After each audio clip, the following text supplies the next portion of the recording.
DD किसान, बदलते भारत की शान।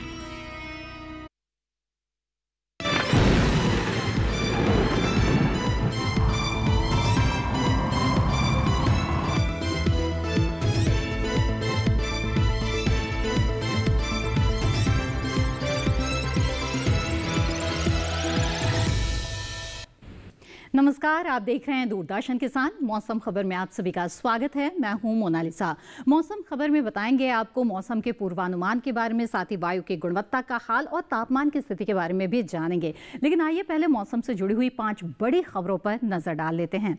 ऐसे में सबसे पहले रुख करेंगे असम का, जहां पर कुछ इलाकों में ओलावृष्टि की संभावना बनते हुए नजर आ रही है। जहां तो असम में ओलावृष्टि हो सकती है, तो मेघालय में भी कहीं कहीं ओलावृष्टि के आसार बनते हुए दिख रहे हैं। तो पूर्वोत्तर के वो हिस्से हैं जहां पर ओलावृष्टि की संभावना। वहीं उत्तर प्रदेश की बात करें तो कई इलाकों में तेज बारिश के आसार यहां पर बनते हुए दिख रहे हैं। साथ ही हरियाणा पर नजर डालते हैं, जहां पर घने कोहरे के आसार बनते हुए दिख रहे हैं।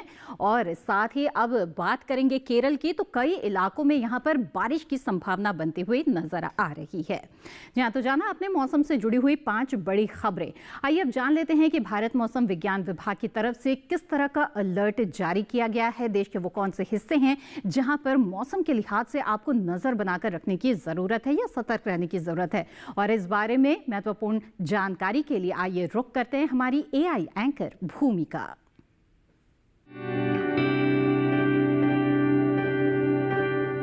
नमस्कार किसान भाइयों और बहनों, आप देख रहे हैं मौसम अलर्ट डीडी किसान पर। मैं हूं आपकी एआई एंकर भूमि। आज हम आपको देश भर में होने वाली मौसम की स्थिति की ताजा जानकारी देने जा रहे हैं। उन क्षेत्रों की जानकारी लेते हैं जहां नजर बनाए रखें। हिमाचल प्रदेश, पंजाब, हरियाणा, दिल्ली और उत्तर प्रदेश में कहीं कहीं घना कोहरा छाने की संभावना है। मध्य प्रदेश, पश्चिम बंगाल, सिक्किम, बिहार, झारखंड और ओडिशा में कहीं कहीं हल्का कोहरा रह सकता है। असम और मेघालय में कहीं कहीं गरज के साथ तेज हवाओं के साथ ओलावृष्टि हो सकती है। नागालैंड, मणिपुर, मिजोरम, त्रिपुरा, तमिलनाडु, पुडुचेरी और केरल में कहीं कहीं गरज और चमक के साथ तेज हवाएं चल सकती हैं। बाकी सभी राज्यों में फिलहाल कोई विशेष चेतावनी नहीं है। यह थी मौसम की ताजा जानकारी। कृपया सुरक्षित रहें। धन्यवाद। जी हाँ, धन्यवाद भूमि इस जानकारी के लिए। तो देश के कई हिस्से हैं जहां पर ओलावृष्टि या फिर तेज हवाओं के आसार हैं, नजर बनाए रखें।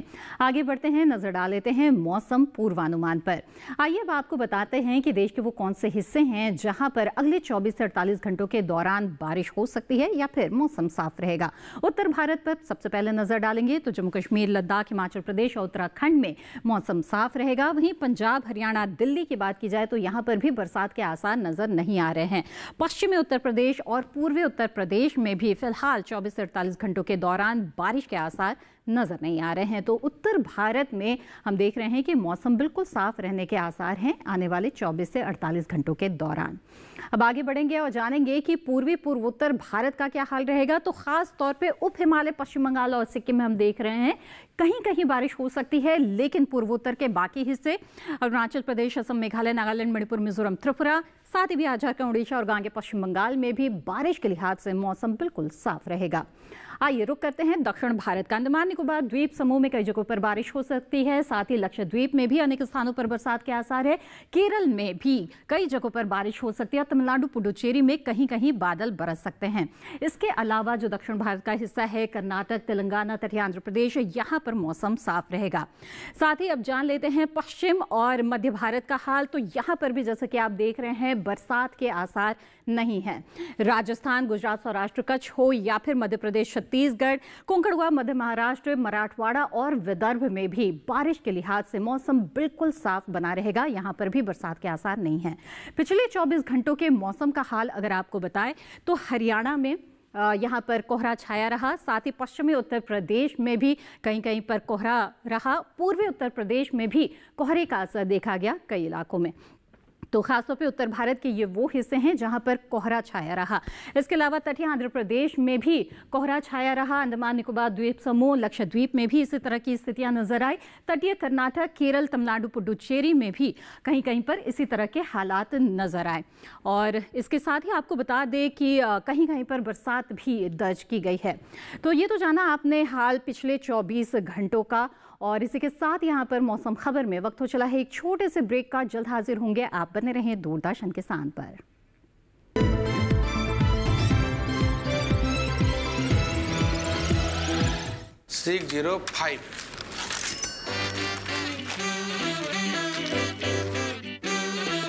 बदलो बदलो, आदत बदलो।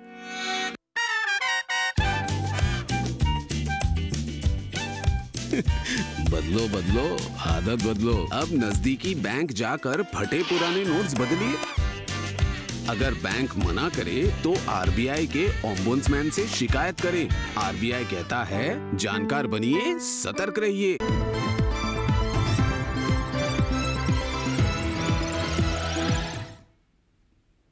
ब्रेक के बाद आप सभी का फिर से स्वागत है। आप देख रहे हैं मौसम खबर। मौसम खबर में आइए अब आगे बढ़ते हैं और तापमान की स्थिति पर नजर डालते हैं। देश के बहुत से हिस्सों में तापमान में इस वक्त उतार चढ़ाव की स्थितियां नजर आ रही है। कहीं पर अधिकतम तापमान, न्यूनतम तापमान में सामान्य से ज्यादा उतार या चढ़ाव नजर आ रहा है। ऐसे में अधिकतम तापमान की पहले बात अगर आपको करें तो हरियाणा, दिल्ली में सामान्य से 5 डिग्री सेल्सियस कम अधिकतम तापमान दर्ज किया गया। यहाँ तो दिन के तापमान में यहाँ पर गिरावट और सामान्य से 5 डिग्री की गिरावट दिख रही है।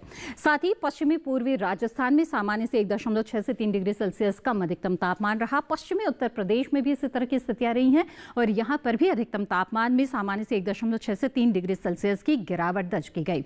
अरुणाचल प्रदेश में सामान्य से 3.1 से 5 डिग्री सेल्सियस ज्यादा अधिकतम तापमान दर्ज किया गया, यानी कि दिन के तापमान में यहां पर बढ़ोतरी दर्ज की गई है। आइए अब आगे बढ़ते हैं। बता दें आपको, गांगेय पश्चिम बंगाल में सामान्य से 1.6 से 3 डिग्री सेल्सियस की गिरावट रही है अधिकतम तापमान में। दिन के तापमान में यहां पर भी कुछ गिरावट आई है। इसके अलावा आपको बता दें कि तटीय कर्नाटक के कारवार में 35.6 डिग्री सेल्सियस अधिकतम तापमान दर्ज किया गया, जो कि मैदानी हिस्सों में सबसे ज्यादा है। अब न्यूनतम तापमान की बात कर लेते हैं। पूर्वी उत्तर प्रदेश और बिहार में सामान्य से 3.1 से 5 डिग्री सेल्सियस ज्यादा न्यूनतम तापमान रहा, यानी कि रात के तापमान में यहां पर बढ़ोतरी दर्ज की गई है।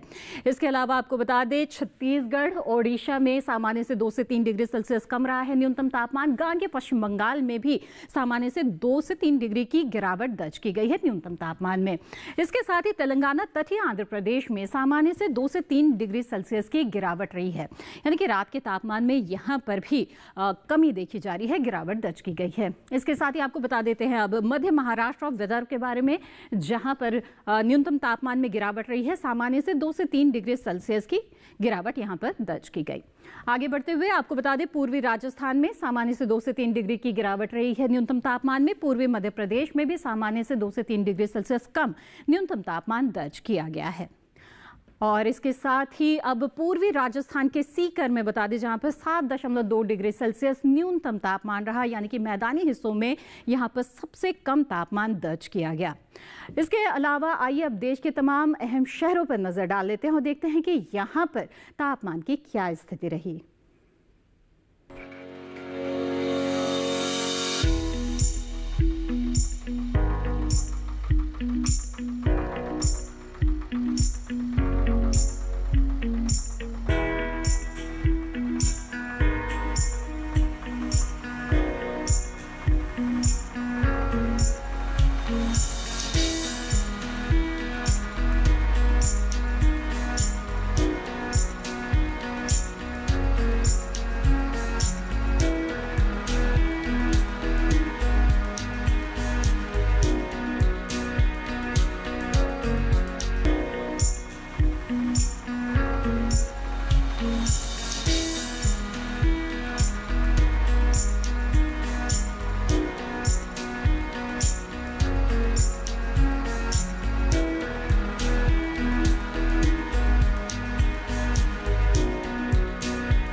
तो देश के सभी हिस्सों के तापमान की स्थिति के बारे में आपने जाना और इसी के साथ मौसम खबर में लेते हैं एक और छोटा सा ब्रेक। जल्द हाजिर होंगे, आप बने रहें दूरदर्शन किसान पर।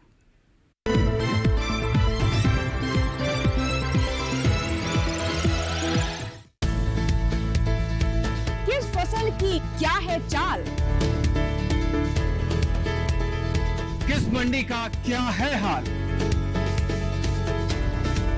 उतरते चढ़ते भाव का असर, आयात निर्यात का क्या है असर, कैसा रहेगा आगे बाजार, बताएंगे मंडियों के जानकार। देखिए मंडी खबर सोमवार से शनिवार शाम 5 बजे सिर्फ दूरदर्शन किसान चैनल पर।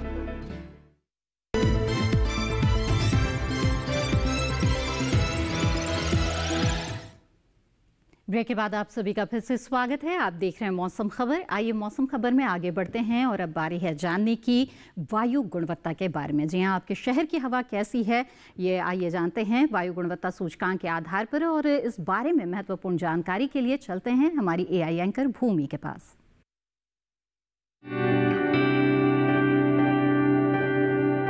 अब बढ़ते हैं आगे और जानते हैं कि देश के अलग अलग शहरों में वायु की गुणवत्ता का हाल। सबसे पहले बात करते हैं देश की राजधानी दिल्ली की, जहां वायु की गुणवत्ता बहुत खराब रही। यहां गुणवत्ता सूचकांक 464 दर्ज किया गया। पुणे की बात करें तो वायु की गुणवत्ता संतोषजनक रही। यहां गुणवत्ता सूचकांक 112 दर्ज किया गया। मुंबई में भी वायु की गुणवत्ता संतोषजनक रही। यहां गुणवत्ता सूचकांक 109 दर्ज किया गया। कोलकाता में वायु की गुणवत्ता संतोषजनक श्रेणी में रही। यहां गुणवत्ता सूचकांक 161 दर्ज किया गया। बेंगलुरु में वायु की गुणवत्ता भी संतोषजनक रही। यहां गुणवत्ता सूचकांक 100 दर्ज किया गया। पटना की वायु गुणवत्ता थोड़ी खराब श्रेणी में रही। यहां गुणवत्ता सूचकांक 304 दर्ज किया गया। हैदराबाद की वायु गुणवत्ता संतोषजनक श्रेणी में रही। यहां गुणवत्ता सूचकांक 151 दर्ज किया गया। अहमदाबाद में वायु की गुणवत्ता अच्छी रही। यहां गुणवत्ता सूचकांक 62 दर्ज किया गया। कृपया अपनी सेहत का ध्यान रखें। हम फिर मिलेंगे, तब तक के लिए नमस्कार। धन्यवाद भूमि इस जानकारी के लिए। तो देखा आपने शहर की हवा कैसी है। मुंबई में हवा में कुछ सुधार तो है, लेकिन दिल्ली की हवा अभी भी बेहद खराब की श्रेणी में है। ऐसे में अपनी सेहत का ध्यान रखें। आगे बढ़ते हैं, पर्यटन पूर्वानुमान पर नजर डाल लेते हैं। देखते हैं कि पर्यटक स्थलों पर आपको कैसा मौसम मिलेगा अगले 4 दिनों के दौरान। जम्मू कश्मीर के गुलमर्ग की बात करते हैं। बुधवार को मौसम बिल्कुल साफ रहेगा।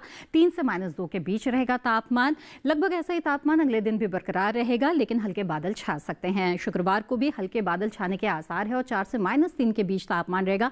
और शनिवार को बारिश भी हो सकती है। साथ ही 4 से -3 के बीच तापमान बना रहेगा। जी हाँ, तो गुलमर्ग का हाल आपने जान दिया। अब आगे बढ़ते हैं और हिमाचल प्रदेश के मनाली का रुख करते हैं। यहाँ पर बुधवार गुरुवार को मौसम साफ रहेगा और 17 से 2 के बीच बुधवार को तापमान रहेगा। तो 1 डिग्री की गिरावट के साथ गुरुवार को 16 से 2 के बीच हो जाएगा तापमान, जो अगले दिन शुक्रवार को भी बरकरार रहेगा, लेकिन हल्के बादल भी छा सकते हैं। शनिवार तक आते आते बारिश के आसार बन सकते हैं और फिर से अधिकतम तापमान में गिरावट के साथ 15 से 2 के बीच तापमान की स्थिति रहेगी। अब जान लेते हैं उत्तराखंड के चमोली के बारे में। यहां पर बिल्कुल साफ मौसम मिलने वाला है आपको आने वाले 4 दिनों के दौरान।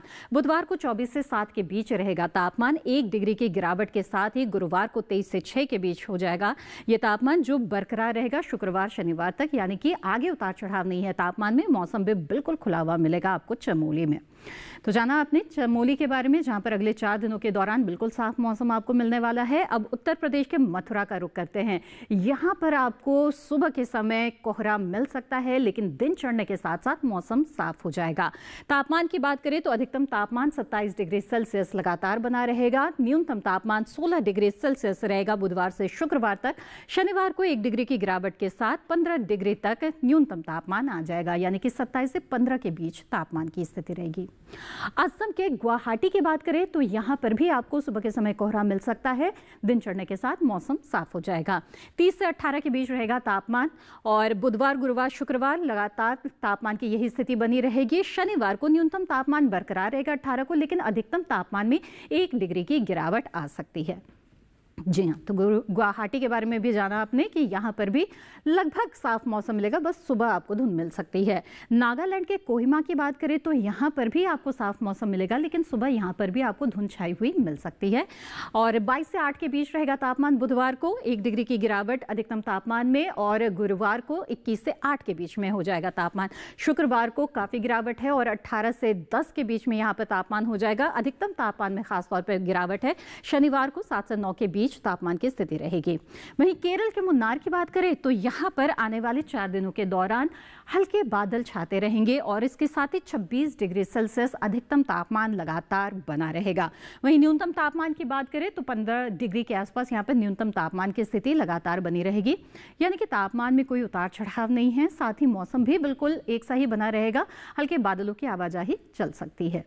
अब जान लेते हैं तमिलनाडु के चेन्नई का हाल। यहाँ पर आपको बुधवार, गुरुवार और शुक्रवार को हल्के बादल छाने के आसार दिख रहे हैं। जहाँ पर अधिकतम तापमान की बात है तो 33 डिग्री सेल्सियस रहेगा बुधवार गुरुवार को, 26 डिग्री सेल्सियस रहेगा न्यूनतम तापमान। इसके साथ ही शुक्रवार को 1 डिग्री की बढ़ोतरी अधिकतम न्यूनतम तापमान में और 34 से 27 के बीच रहेगा तापमान। शनिवार को यह तापमान बरकरार रहेगा, लेकिन इसके साथ ही शनिवार तक आते आते हल्के बारिश के भी आसार बन रहे हैं। अब मध्य प्रदेश के चित्रकूट की बात करते हैं तो यहाँ पर भी धुंध की स्थिति छाई हुई मिलेगी आपको। सुबह के समय बुधवार को 28 से 12 के बीच तापमान रहेगा और इसके साथ ही गुरुवार को अधिकतम तापमान में न्यूनतम तापमान में 1 डिग्री की गिरावट हम देख रहे हैं, 27 से 11 रहेगा तापमान। शुक्रवार को फिर से गिरावट के साथ 26 से 10, लेकिन शनिवार को 1 डिग्री की बढ़ोतरी के साथ 27 से 11 तापमान रहेगा, यानी हल्के उतार चढ़ाव की स्थितियां बन सकती हैं। वहीं राजस्थान के जयपुर की बात करें तो यहाँ पर साफ मौसम मिलेगा आपको आने वाले 4 दिनों के दौरान। इसके साथ ही 28 डिग्री सेल्सियस रहेगा अधिकतम तापमान। बुधवार और गुरुवार को 13-14 के आसपास न्यूनतम तापमान की स्थिति रहेगी। बढ़ोतरी देख रहे हैं हम अधिकतम तापमान में और 30 डिग्री सेल्सियस रहेगा शुक्रवार शनिवार को और 14 डिग्री न्यूनतम तापमान बना रहेगा। जी हाँ, तो जयपुर में बिल्कुल साफ मौसम आपको मिलने वाला है। तो जाना आपने किस तरह का मौसम आपको मिल सकता है पर्यटक स्थलों में अगले 4 दिनों के दौरान। अब आगे बढ़ते हैं, बात करते हैं मौसम के लिहाज से खेती किसानी की, और इस बारे में महत्वपूर्ण जानकारी के लिए रुख करेंगे हमारे AI एंकर कृष का। देखते हैं उनके पास क्या खास जानकारी है आपके लिए।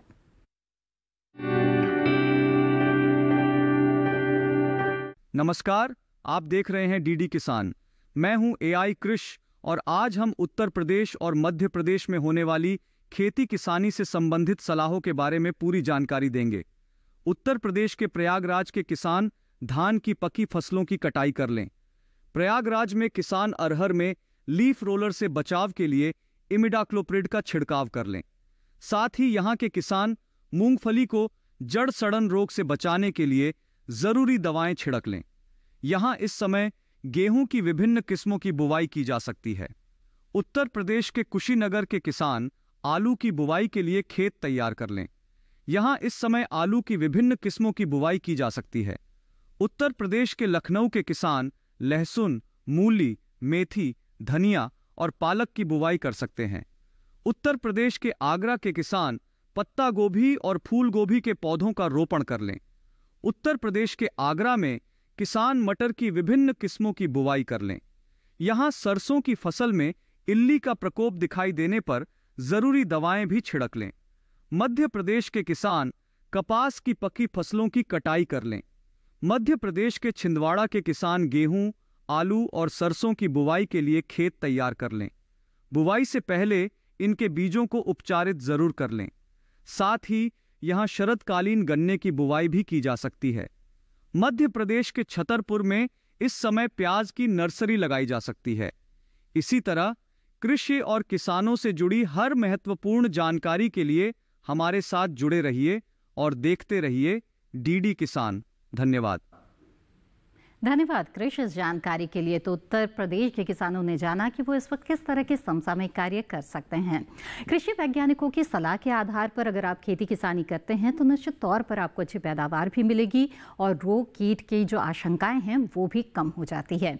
आइए देखते हैं कि भारत मौसम विज्ञान विभाग की जो वैज्ञानिक हैं उनका किस तरह की सलाह है, इसके बारे में तो आपको बताएंगे। लेकिन आज की फसल पर आइए पहले नजर डाल लेते हैं। बता दें कि आज की फसल है पत्ता गोभी और इसकी बुआई का बहुत ही उपयुक्त समय चल रहा है। समय के अनुसार अगर बुआई करते हैं और बाकी तमाम कृषि कार्य करते हैं तभी आपको अच्छी पैदावार मिल सकती है। पत्ता गोभी की अच्छी उपज हासिल करने के लिए क्या करें, जानते हैं इस रिपोर्ट के जरिए।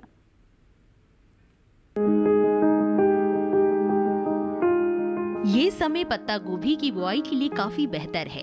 पत्ता गोभी की बुआई सितंबर से नवंबर तक की जा सकती है।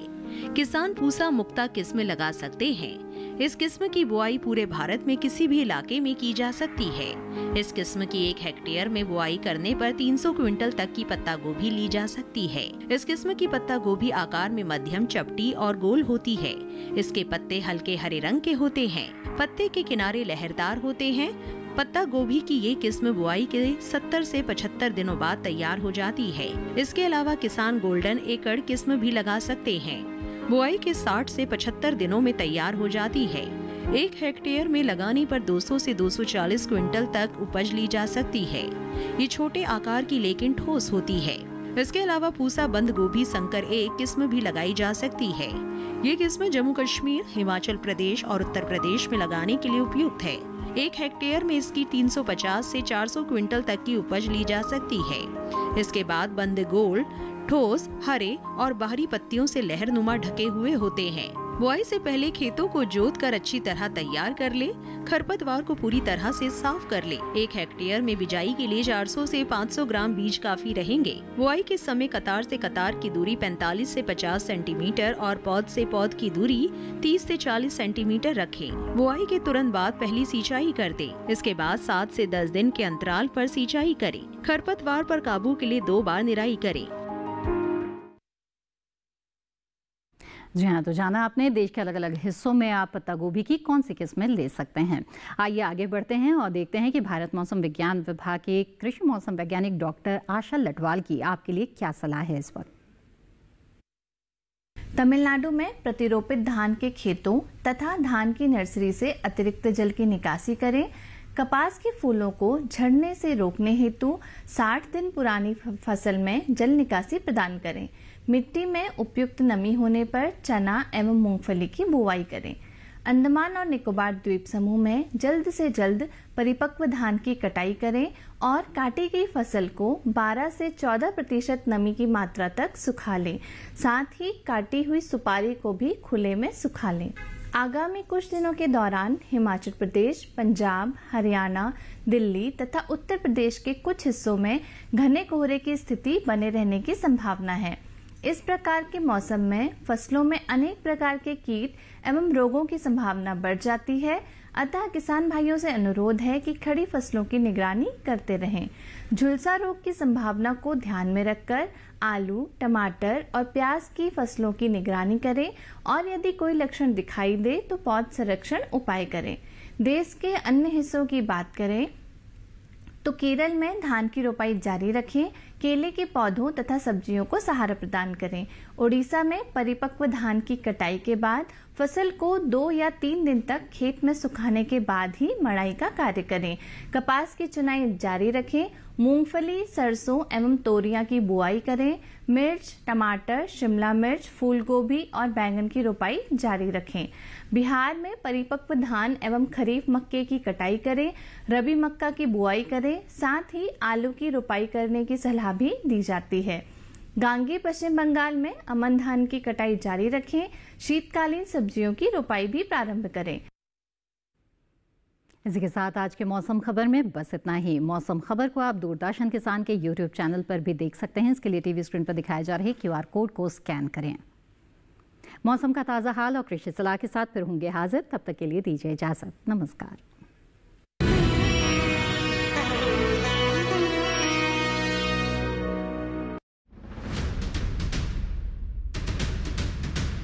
आज हमारी टीम पहुंची है हरियाणा के फतेहाबाद और आज शुरुआत हम करेंगे पराली प्रबंधन से। पराली में आग लगाने से हमारी जो जमीन है उसकी उर्वरा शक्ति है वो कम होती है। पराली प्रबंधन की मशीनें आती है वो सारी CRM के तहत ही हरियाणा सरकार किसानों को सब्सिडी पर उपलब्ध करवाती है। 1000 किलो अगर पराली पे अगर आप आग लगाते हो तो लगभग 60 किलो कार्बन मोनोऑक्साइड का उत्सर्जन होता है। जब हम पराली जलाते हैं वायु प्रदूषण हो रहा है, तापमान बढ़ रहा है। देखिए किसान प्रश्न मंच सीजन 2 हर रविवार शाम 8:30 बजे सिर्फ दूरदर्शन किसान पर। सेहत के लिए रामबाण, आधुनिक युग की संजीवनी बूटी। कृषि विशेष के लिए हम बात कर रहे हैं सीबक थॉर्न के बारे में। देखिए लेह लद्दाख से इस बार का कृषि विशेष, हिमालय का सोना सी बैकथॉन, इस गुरुवार शाम 7 बजे सिर्फ दूरदर्शन किसान चैनल पर।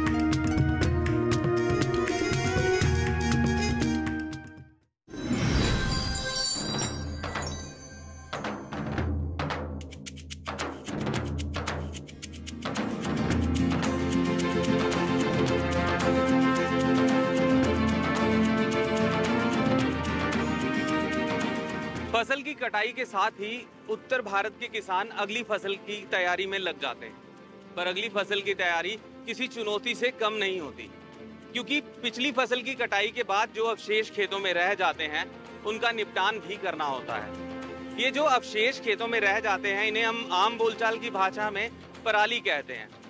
पराली को बहुत ही कम समय में खेतों से हटाने की कोशिश में इन्हें जलाना बहुत आसान सा लगता है।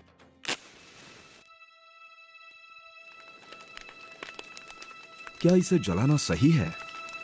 पराली जलाने के प्रभाव घातक हैं। पराली जलाने से हवा में विषैले तत्व फैलते हैं जो इंसान, पशु और पर्यावरण सभी के लिए नुकसानदायक हैं। पराली जलाने से खेतों की मिट्टी में पाए जाने वाले किसानों के मित्र कीट भी मर जाते हैं, जैसे राइजोबिया बैक्टीरिया। ये बैक्टीरिया वातावरण की नाइट्रोजन को जमीन में पहुंचाते हैं, जिससे खेतों की पैदावार क्षमता बढ़ती है।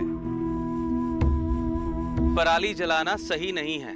इसके और भी विकल्प हैं, पर्यावरण अनुकूल विकल्प हैं। पराली को ईंधन, खाद और औद्योगिक उपयोग के लिए संसाधित किया जाता है। सुपर सीडर मशीन की मदद से जुताई, बुआई, लेबलिंग सब एक साथ कर सकते हैं। इसके जरिए पराली को खेतों में ही दबाकर जैविक खाद का लाभ लिया जा सकता है।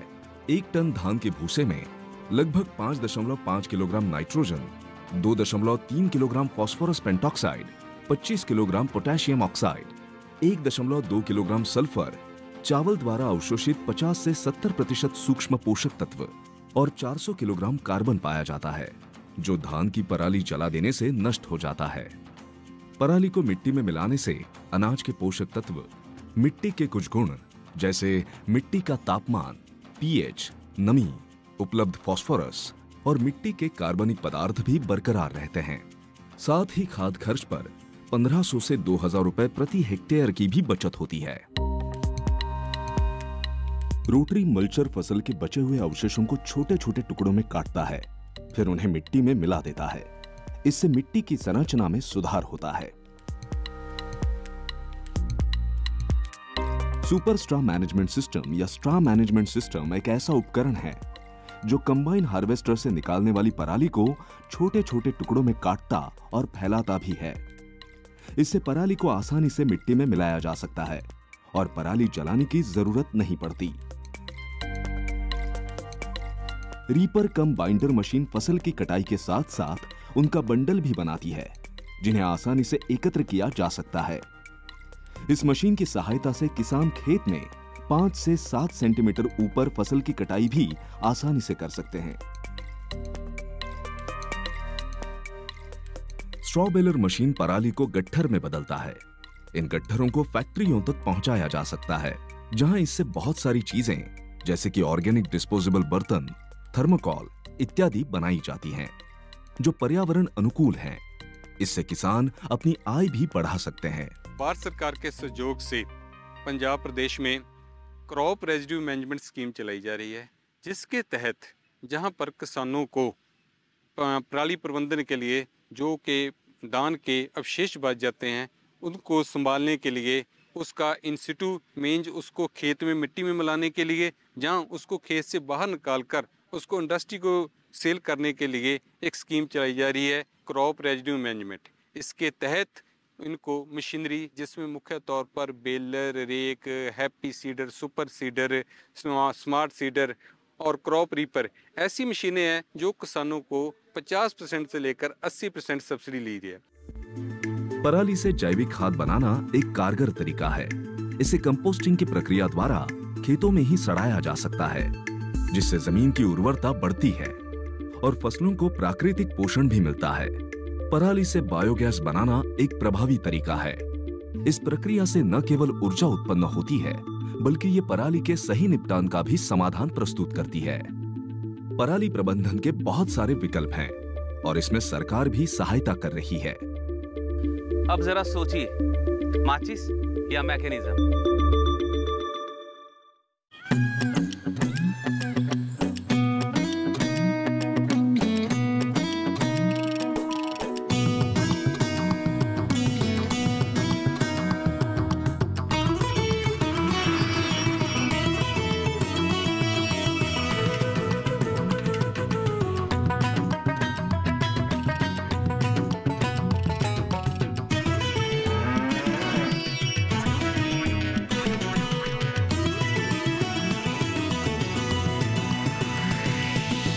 डीडी किसान, बदलते भारत की शान।